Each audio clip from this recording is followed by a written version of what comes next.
Pour ce sujet, je vais vous parler d'une affaire qui a eu lieu en 2010 au Canada et qui implique la disparition d'une jeune femme de 20 ans au moment des faits.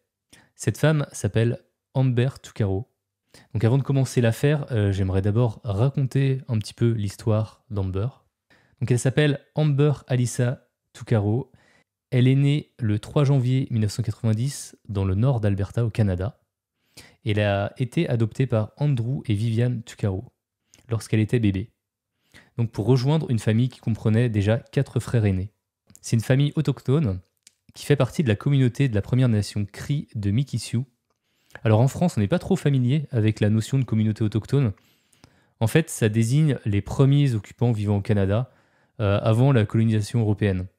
Cette particularité devrait être un détail dans notre affaire, mais malheureusement, c'est pas le cas. Et c'est pour ça que je m'y attarde un peu, et j'y reviendrai encore plus tard. Alors, je sais pas, Xara, si j'ai raté un truc, si ma définition est bonne. Non, exactement. Ok. Donc, les communautés autochtones, c'est pas les premiers arrivants sur les terres, là, il y en a eu d'autres avant, mais c'est les communautés qui ont été, enfin, on dit les Premières Nations parce que c'est celles qui ont été découvertes lorsque les colons sont arrivés. Ok, très bien. Sa mère, Viviane, qui se faisait appeler Tootsie par tout le monde, décrivait Amber comme une fille drôle qui aimait chanter, rire et faire rire les autres. Elle était dynamique et avait de grands rêves. Amber était aussi une mère. Son enfant, Jacob, avait 14 mois au moment des faits. Selon Viviane, Jacob était la priorité numéro 1 dans la vie d'Amber. Amber avait l'ambition de trouver un logement à Fort McMurray pour elle et Jacob, mais elle manquait de moyens. Elle a donc dû séjourner plusieurs fois à Unity House. C'est une association qui aide ceux qui cherchent un endroit où vivre. Et alors qu'elle se trouvait là-bas, Amber a rencontré la femme qui allait devenir l'une des dernières personnes à l'avoir vue vivante. Le nom de la femme n'a jamais été révélé publiquement, parce que l'enquête elle est toujours en cours. Mais dans l'un des articles que j'ai parcouru, elle était nommée par la lettre R. Donc comme je n'ai pas plus d'infos, je vais l'appeler R. Et donc Amber a rencontré R seulement quelques semaines avant sa disparition, et elles sont devenues amies. Donc là, je vais vous parler maintenant du contexte un petit peu de la disparition.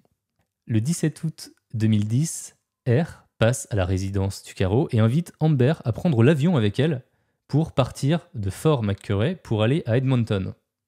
Pendant que R réservait les billets d'avion, Viviane a fait part à Amber de ses inquiétudes vis-à-vis de ce voyage spontané.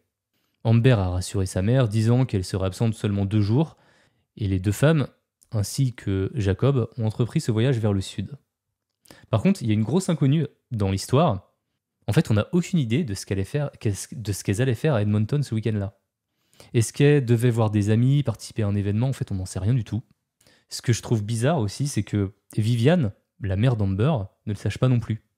En tout cas, elle l'a jamais révélé à la police, ou alors c'est que la police l'a jamais révélé parce que c'est une enquête toujours en cours. Il y a ça aussi. En tout cas, comme c'est assez commun de voyager en avion au Canada et que c'est un trajet assez court, dans la même province, elles ont pu décoller le jour même. Pour économiser de l'argent, elles se sont installées dans une chambre du motel appelée Nixu Place Motel, située dans la ville de Nixu donc. C'est un hôtel qui est connu pour être beaucoup moins cher que les hôtels qui sont situés à Edmonton, tout en étant pas loin de l'aéroport. Elles avaient l'intention de se rendre à Edmonton dans un second temps. Le 18 août, après leur première nuit à l'hôtel, Amber décide de quitter l'appartement vers 20h, laissant Jacob sous la garde de R. J'ai lu certaines sources suggérant qu'elle était partie chercher de la nourriture, tandis que d'autres indiquent qu'elle était particulièrement excitée à l'idée d'aller visiter Edmonton et qu'elle avait décidé de partir plus tôt. Ce qu'on sait, cependant, c'est qu'elle a fait de l'autostop, puis est montée dans la voiture d'un homme inconnu. L'autostop, c'est une pratique assez commune chez les autochtones, car elles n'ont pas beaucoup de bus et elles n'ont généralement pas les moyens de s'acheter de voiture. C'est dangereux, mais en tout cas, Amber, elle avait l'habitude. Sa mère lui recommandait d'ailleurs d'être au téléphone avec quelqu'un quand elle faisait du stop, ou au moins faire semblant. Quant à l'amie d'Amber, elle est restée au motel pour garder Jacob. Et elle a effectivement vu Amber monter à bord d'une voiture. C'est la dernière fois que quelqu'un a vu Amber vivante. La police n'a pas donné des infos sur la voiture, ce qui est étonnant, car ça aurait sûrement pu aider à la retrouver, je pense. Et le lendemain, comme Amber n'était toujours pas rentrée, R a décidé d'appeler Viviane. Comme c'était pas dans les habitudes de sa fille de rompre les communications, elle a immédiatement contacté la GRC, la Gendarmerie royale du Canada. L'agent lui a répondu qu'elle était sûrement en train de faire la fête à Edmonton et qu'elle allait revenir. Malgré le fait que Vivian ait continué d'insister en affirmant qu'Amber n'aurait jamais laissé Jacob pendant 3 jours pour aller faire la fête, et que de toute façon, elle aimait pas spécialement faire la fête, mais ça n'a pas suffi pour la police pour la prendre au sérieux. Et c'est malheureusement pas si surprenant que ça, compte tenu du racisme anti-autochtone dans certaines régions du Canada. Alors la famille a commencé les recherches d'elle-même, car même si la police a finalement ouvert une enquête, elle l'a stoppée 8 jours plus tard. En effet, le 28 août 2010, donc soit à peine 10 jours après la disparition, un agent de la GRC a recommandé que l'affaire soit classée et qu'Amber soit retirée de la base de données nationale des personnes disparues suite à des rapports qu'ils ont reçus concernant des observations potentielles de la part de témoins, donc des potentiels témoins, et d'activités potentielles, pareil, sur les réseaux sociaux. On dit que l'agent n'a pris aucune mesure pour vérifier l'exactitude de ces rapports. Quelques jours plus tard, le 4 septembre, un autre agent de la GRC a déclaré à un journal local qu'il n'y avait aucune raison de croire qu'Amber était en danger. Aucune. Il a également affirmé que la femme se trouvait à Edmonton. Donc voilà un petit peu l'ambiance, quoi. On n'a aucune nouvelle d'elle, mais pour la GRC, c'est OK, quoi. OK, mais ça, tu l'as dit, là, mais c'est vraiment un problème ici qui commence à... disons, ça fait longtemps que les communautés autochtones le savent, mais ça commence à s'ébruiter. En fait, des disparitions de femmes autochtones, des meurtres de femmes autochtones, il y en a plein. Il y en a plein chaque année. Je n'ai pas le nombre, mais d'ailleurs, Captive parlait d'un meurtre de 2 autochtones dans son épisode de la semaine dernière, Ouais. donc je parle out à Captive. Mais c'est que ça arrive trop souvent. La police locale ne prend pas ça au sérieux. La police canadienne, là, la GRC, là, la Gendarmerie royale, prend pas ça au sérieux. On prend toujours pour acquis que ce sont des jeunes femmes avec des problématiques de consommation ou qui se prostituent ou qui ont cherché à, disons, disparaître ou fuir ou fuguer. C'est les Et premières donc, hypothèses que la police a, quoi. ben parce que c'est du racisme intériorisé, malheureusement, puis c'est vraiment un problème culturel là, qu'on a ici. Euh, c'est très fâchant, puis ça génère des histoires comme ça. Il y en a des dizaines chaque année, malheureusement. Ouais, c'est assez triste quand même. La GRC a donc pris la décision de retirer Amber de la base de données des personnes disparues. Une décision qui, selon la famille, a compromis l'enquête. Il a fallu à sa mère, Vivian, plusieurs mois supplémentaires pour que sa fille soit réinscrite sur la liste. Mais qu'est-ce qui leur faisait croire qu'elle était à Edmonton? Comme je veux dire, ils ont pris ça où exactement? Je veux dire, ils ont décidé qu'elle était là. Personne n'a de trace. Ils ont dit qu'ils avaient des témoignages. OK. Mais on ne sait pas qui a témoigné ou voilà. A priori, ils ont eu des témoins qui l'auraient vu à Edmonton. OK. Puis ça justifiait le fait qu'ils ferment l'enquête, en fait, sans même la rejoindre. OK. C'est ça. C'est très light. Hein. Parce que justement, vu qu'on est un peu dans un contexte un peu, où il y a un peu de racisme, est-ce que ça pourrait pas être des faux témoignages de personnes qui appellent justement pour que l'enquête soit stoppée? Ça peut être quelqu'un qui lui ressemble, ça peut être... Ça peut aussi être quelqu'un qui lui ressemble. Ouais. Je veux dire, la plupart des femmes autochtones vont avoir les cheveux foncés, la peau foncée. Je veux dire, il y a des traits quand même qui peuvent se ressembler aussi. Donc, quelqu'un qui dit « Ah oui, j'ai vu une fille qui lui ressemble à Edmonton », je dis, ça serait pas étonnant. Ouais. Après... Elle a bien pris l'avion, hein, Indigo. Hein. Ouais, c'est ça. C'est après l'avion, dans le fond, qu'elle était à l'hôtel, puis qu'elle a décidé... Elle aurait décidé de partir seule, c'est ce que je comprends. Ouais. En autostop pour aller... On ne sait où. Pour aller à Edmonton. Parce qu'en fait, elles étaient dans une petite ville à côté d'Edmonton. Elles étaient dans une petite ville qui était proche de l'aéroport. OK. Et c'était dans un second temps qu'elle devait aller à Edmonton. Et elle a décidé d'y aller avant. Et on ne sait pas pourquoi, en fait. On ne sait pas pourquoi elle a laissé son fils derrière elle. Ça, c'est un autre point. Ça, c'est un autre point. Il faudra qu'on en parle aussi, ouais. OK. Là, on est juste au début de l'affaire. Et on voit déjà que les décisions de la GRC sont vraiment mauvaises et n'aident pas du tout à sa résolution. Et encore, c'est pas fini. Plus tard, la famille a appris que les affaires d'Amber avaient été laissées dans la chambre du motel et n'avaient pas été collectées par la GRC. Et c'est donc la direction du motel qui a pris la décision au bout de plusieurs mois de les détruire. D'une part, ces affaires auraient peut-être pu révéler où se trouvait Amber et auraient dû être vérifiées par les autorités. Et d'autre part, Viviane elle a aussi déclaré qu'elle aurait aimé pouvoir les récupérer en raison de leur valeur sentimentale. Donc, on a affaire à une enquête bâclée et qui a commencé seulement plusieurs semaines après la disparition, car elle n'avait pas été prise au sérieux. Autre exemple qui prouve ce point, Viviane n'a été interrogée que 4 mois après les faits. Selon la famille Tuccaro, la GRC n'a jamais non plus interrogé R, qui était pourtant la dernière personne à avoir vu Amber vivante. Donc on ne peut pas vraiment dire que l'enquête a été faite correctement, hein. La GRC s'est d'ailleurs excusée auprès de la famille en 2019.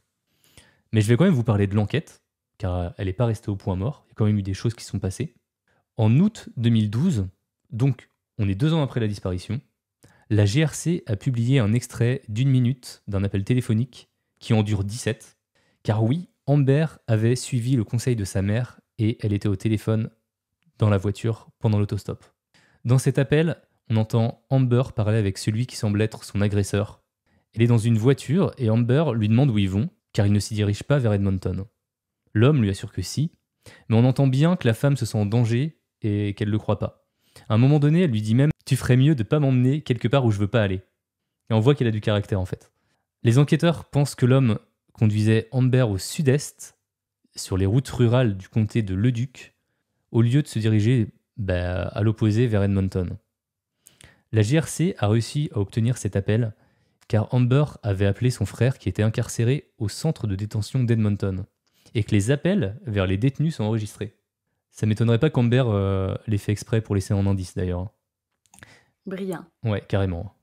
L'extrait a été partagé dans l'espoir de générer de nouvelles pistes et ça reste la seule fois dans l'histoire du Canada où la GRC a rendu public un enregistrement audio au cours d'une enquête sur un homicide. On peut facilement trouver l'appel sur internet si vous avez envie de l'écouter.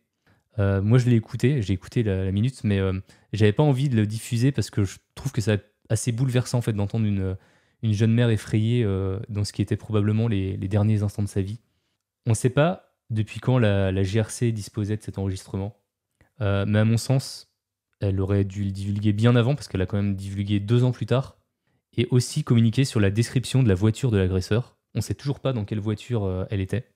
Dès sa diffusion, 3 femmes se sont manifestées, affirmant reconnaître la voix sur l'enregistrement. Elles ont toutes identifié le même homme, un délinquant sexuel enregistré, mais après avoir fait l'objet d'une enquête de la GRC, il a été innocenté de toute implication dans l'affaire et a été jugé comme n'étant pas l'homme de l'enregistrement. Donc voilà, il y a eu un enregistrement qui est quand même assez important dans l'affaire et qu'on aurait bien aimé avoir plus tôt. Ouais, mais bon, c'est comme dans toutes les histoires de disparition où la police décide pour la famille que c'est pas une disparition. Ça arrive bien trop souvent, là. On l'entend, c'est un classique presque maintenant. Non? Non, clairement. Ah, c'est une fugue. Ah, c'est une adulte. Tu sais, les disparitions d'adultes, c'est comme si on les prenait pas au sérieux. Puis bon, elle a décidé de partir à Edmonton, donc on considère qu'elle s'est rendue à bon port, sans preuve. C'est difficile de faire... c'est qu'on a perdu du temps important dans l'enquête si on a considéré qu'elle n'était pas disparue. Bah c'est ça, et puis elle était pas blanche, elle était pas... Voilà quoi. En plus. Ouais, ça aide pas. Hein. Donc là, on était en... Ouais, voilà, on était 2 ans après la disparition, en août 2012. Seulement quelques jours plus tard, le 1er septembre 2012, des personnes qui faisaient de l'équitation ont trouvé des ossements à une vingtaine de kilomètres de l'hôtel dans le comté de Leduc. Le bureau du médecin légiste d'Edmonton et le service de l'identité judiciaire de la GRC ont déterminé, à partir des dossiers dentaires, que la dépouille appartenait bien à Amber Tuccaro.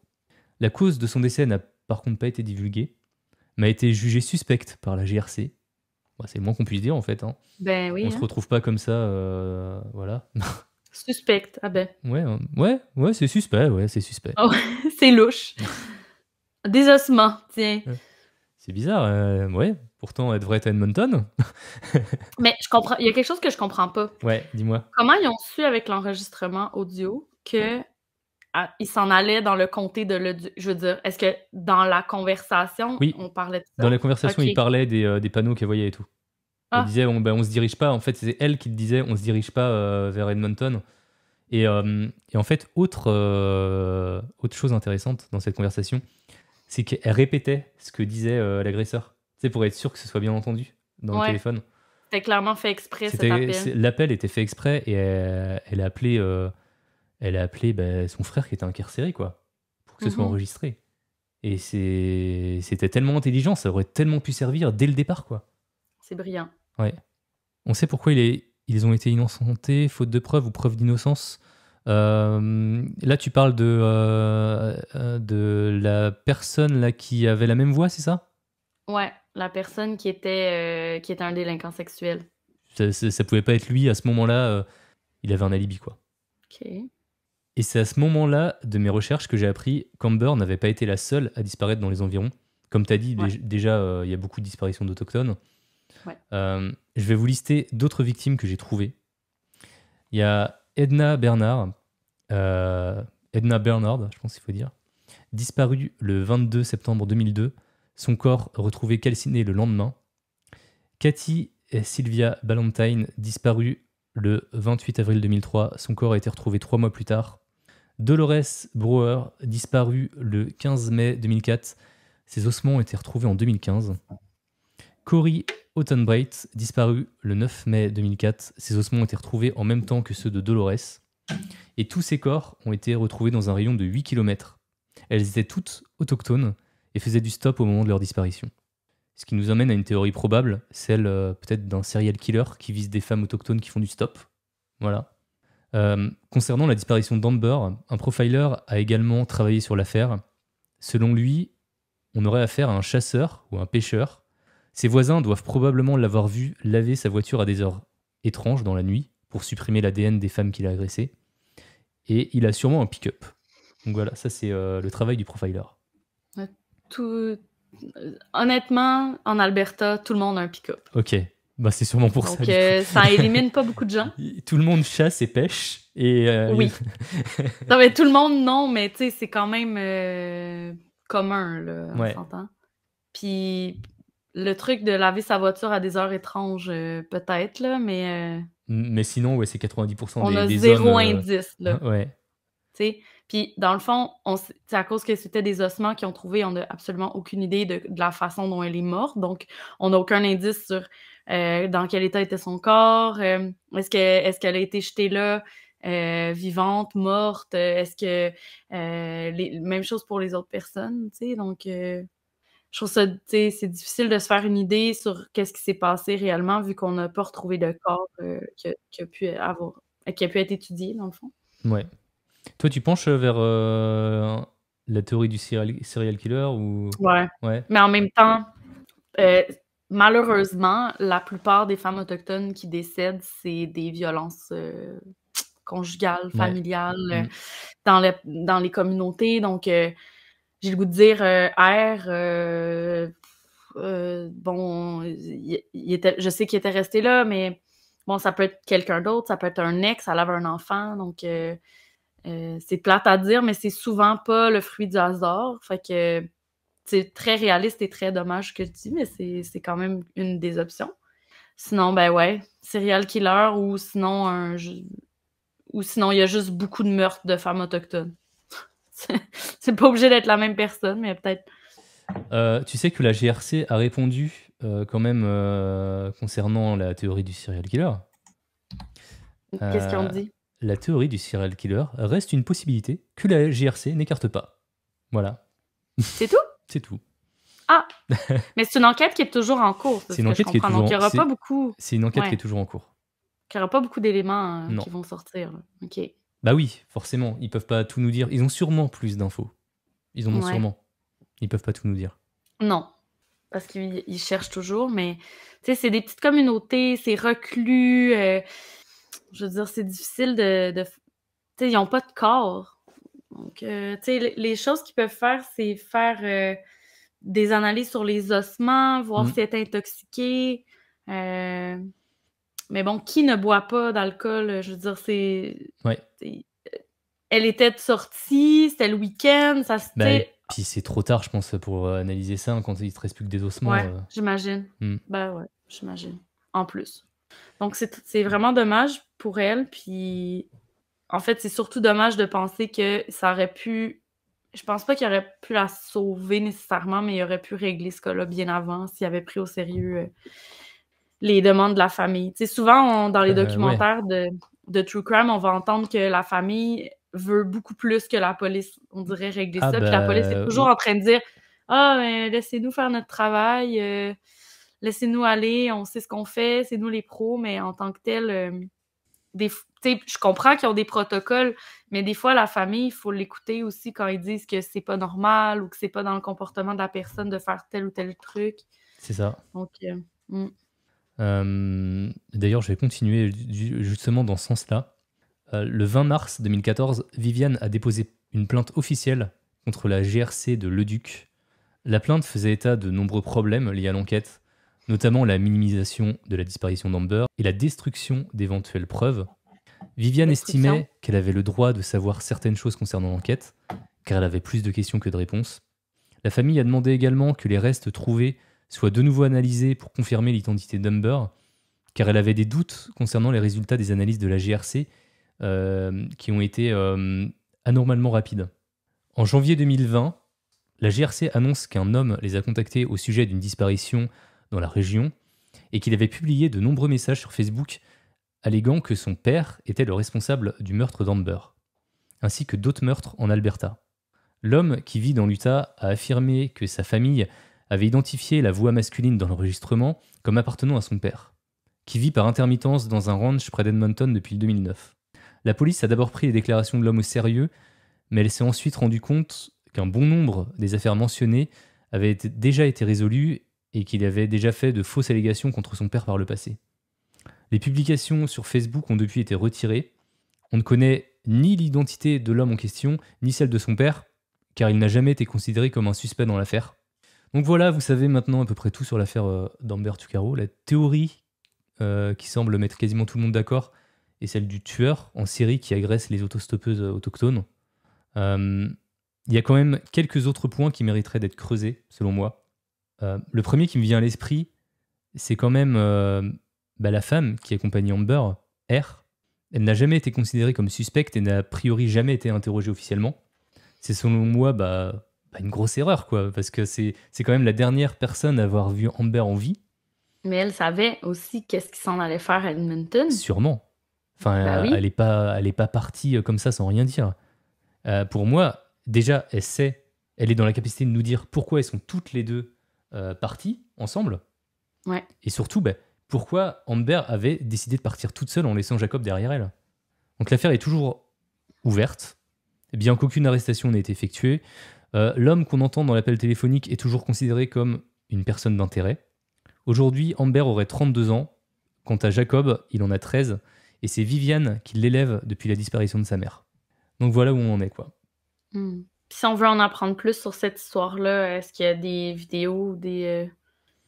Eh ben, il y a peu de choses encore sur cette histoire. J'ai vu quelques posts sur Reddit. Je crois qu'il y a un podcast qui en parle. Attends, faut que je te retrouve le nom. Peut-être que tu le connais parce que je crois que c'est une youtubeuse québécoise qui fait du true crime. Victoria Sherrington, ça te dit quelque chose?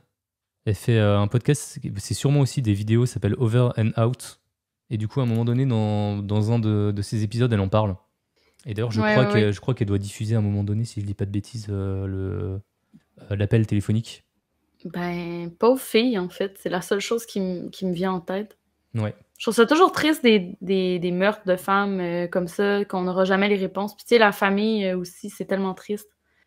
Mais c'est surtout qu'on saura probablement jamais ce qui lui est arrivé. C'est ça.